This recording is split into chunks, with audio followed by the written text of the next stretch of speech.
Présidente de la Commission européenne von der Leyen, chaque crise est une opportunité. Ursula von der Leyen prononce un discours puissant sur la mission et la responsabilité de l'Europe lors du Congrès EPP 2025 à Valence, abordant les enjeux clés auxquels le continent est confronté.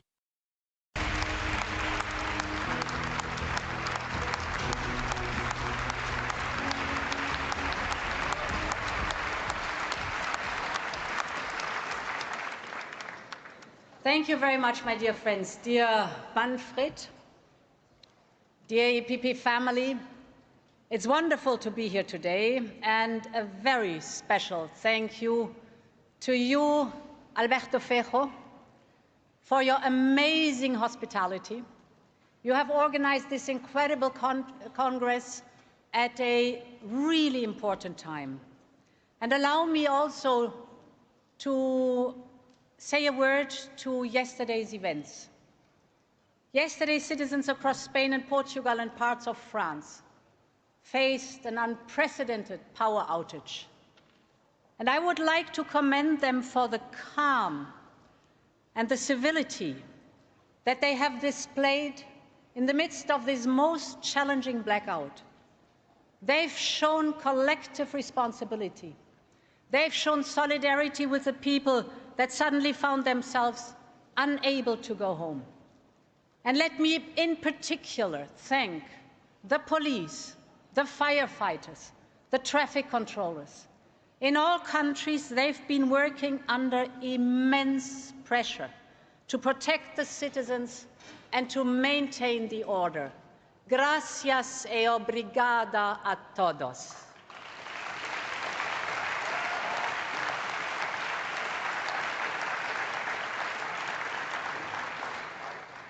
This EPP Congress is a reunion of friends, and I particularly want to pay tribute to my dear friend Manfred. Manfred, you are known as an outstanding leader. Last summer, it was an honor and it was a pleasure to hit the campaign trail with you.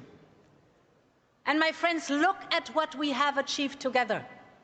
We scored a resounding victory in the European elections. We are by far the largest group in the European Parliament. Roberta's leadership won her a second well-deserved mandate. And we have one of the largest EPP teams ever in the European Commission, and it's great to see so many of you here today. Dear Manfred, you have made EPP strong. And a strong EPP means a strong Europe. So you have my full support to lead us for another term as President of EPP.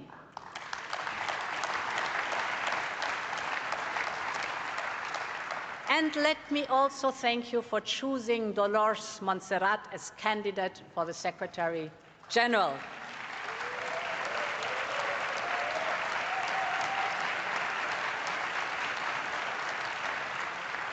Dear Dolores, thank you for putting so much passion in everything you do.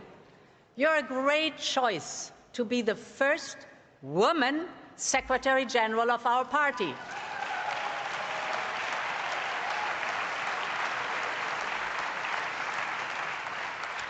And I think Roberta will agree with me when I say other parties speak of gender balance. We, EPP, we deliver on it. And dear friends, just over a year ago, I stood in front of you in Bucharest to ask for your support. And I remember sharing with you the lesson of my father, that Europe is more than a market. Europe is more than a set of institutions. Europe is more than a union.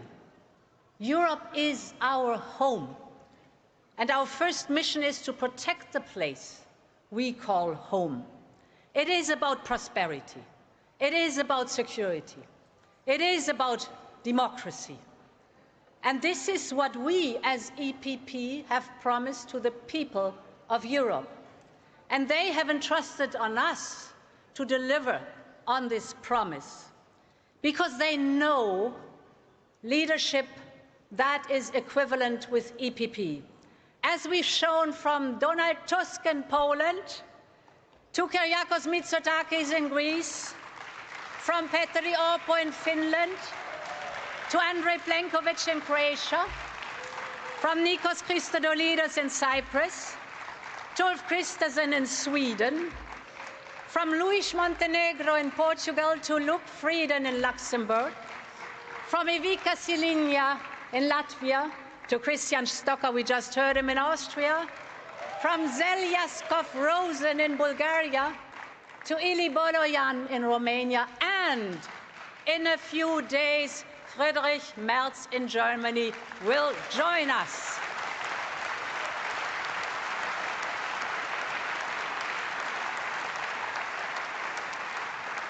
And my friends, all of you here, from ministers to mayors, from European Parliament to local government, you know the simple truth. With greater power comes greater responsibility. And my friends, today is also the day to say again very clearly, we are willing to take on this responsibility. EPP means leadership, and we will deliver for Europe on all levels. That's our promise.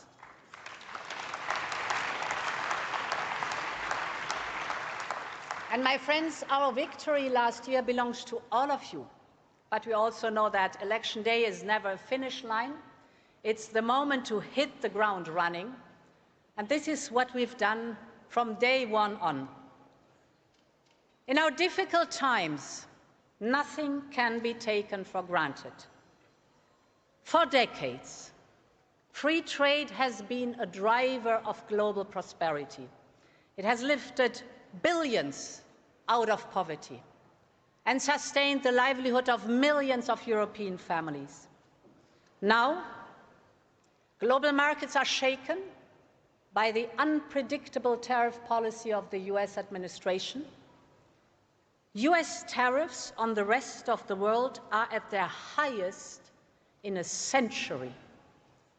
The IMF issued a stark warning last week, and that is no surprise, because tariffs are like taxes. They hurt consumers and business alike. They affect Wall Street as well as Main Street. Millions of citizens will face higher grocery bills. Medicines will cost more. Transportation will cost more. Inflation will go up. And this is hurting, in particular, the most vulnerable citizens. Business, small and big, suffer from day one. Greater uncertainty, disruption of supply chains, burdensome bureaucracy.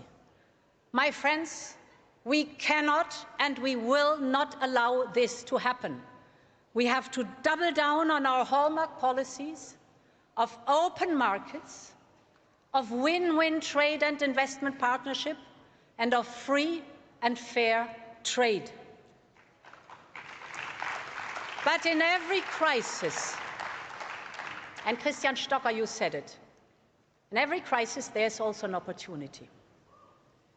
Not only is our single market the largest in the world because of its openness to the world that is so much greater than that of the United States and China, but we are also world champion in export to GDP.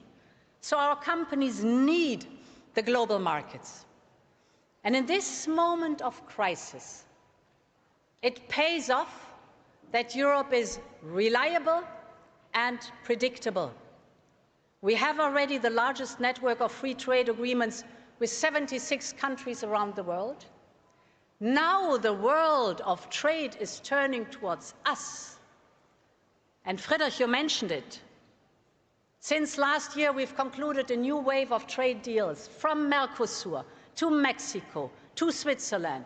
We're working with India and Indonesia, with the Emirates and Thailand, the Philippines and Malaysia and the Pacific. They all want to deal with us because we are fair, we are reliable, and we play by the rules. So, my friends, let's stay the course, cool-headed, and united, because that's who we are, and that's the European way of trade. Let's stick to that. But the key to our prosperity is to put our own house in order and to make business easy right here in Europe. Our single market is a safe harbor for European businesses, a place where they can grow strong before they set sails on global markets. But we've discussed here today too, the vitality of the single market is held back by too many national barriers, too much fragmentation, too much bureaucracy. And that's why we introduce the now famous omnibuses, to simplify and to speed up. I mean, we have so many opportunities, we have to grasp them now. And take just a digital startup in Europe, a digital startup that wants to scale up in the European single market. Instead of having one single rule to deal with across the European Union, this digital startup is facing across all member states over 270 national regulators active in digital networks. This is unbearable. That fragmentation is the key factor why we are falling behind. If we remove all obstacles inside our union, we could boost our own GDP as much as 10%. So, my friend, it's time to break the chains. Europe was once the cradle of innovation. We want to be it again. Let's free up European innovation, and let's boost again the entrepreneur spirit of Europe. That is the EPP task we have ahead of us now, and we will deliver, my friends.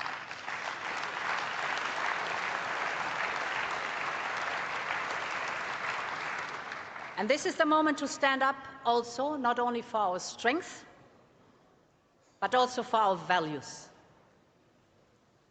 We don't invade our neighbors, and we don't punish them. On the contrary, there are 12 countries who absolutely want to become members of the European Union. That's round about 150 million people.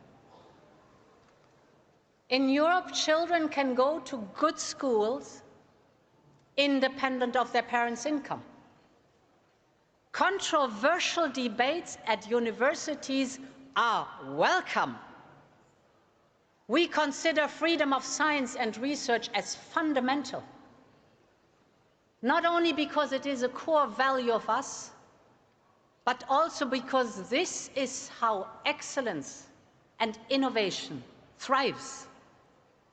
And this is why Europe is open to the best and brightest. This is why we will make proposals to help them choose Europe. Because we want scientists and researchers from all over the world to make Europe their home and to make Europe the home of innovation again. That's the moment to act right now, my friends. It's a very special moment to attract the best and the brightest. But now is the moment to act. Choose Europe.